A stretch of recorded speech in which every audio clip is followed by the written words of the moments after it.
Marie, have to say, no one expected it. Why did you do it, and why did you do it now? Good morning, thank you. We upgraded India's sovereign rating to Baa2 with a stable outlook from Baa3 with positive outlook, really based on a range of factors that combine, that really point to these reforms that are being implemented, that are currently still at the design stage, but that we think that over time will strengthen India's economy, will strengthen its growth potential further, and that in turn, with sustained high growth, will allow the government's debt burden to decline gradually.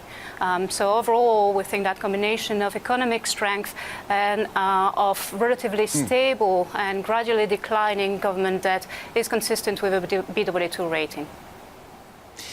A decision based on something that's still roughly on paper, as you mentioned. I mean, there were concerns over the government's ability to execute a lot of these plans. Were you not concerned that they might not be able to put in place a lot of these things that they promised?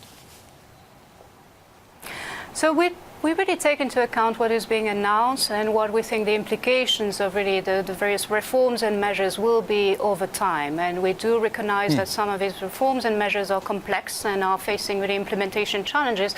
We are seeing some of that right now with the implementation of demonetization and then GST. We have taken that on board and revised our GDP growth forecast for this year down to 6.7%.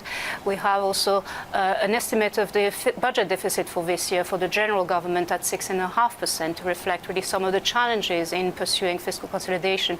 But over time, on the whole, we think that combination of measures, be it the increasing formalization of the economy, be it the increased foreign direct investment in India, the very much anchored inflation stability that the move towards flexible inflation targeting brings, will combine to strengthen the economy's shock absorption capacity and stabilize the government debt.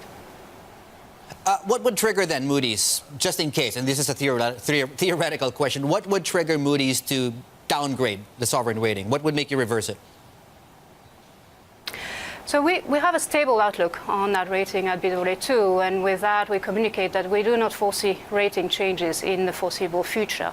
There are both upside and downside risks to the credit profile. What could potentially weigh on the credit profile will be negative surprises on the fiscal consolidation side. As we discussed, a lot of the measures or the impact of the measures are still in the pipeline. The broadening of the tax base that the government is trying to achieve is in the future. And we could be surprised that these measures are less effective than we currently think. That would weigh on a credit profile. Conversely, we could be surprised on the upside, and we could see a faster fiscal consolidation than we currently expect, and that would put upward pressure on that credit profile. But overall, it's a pretty balanced picture.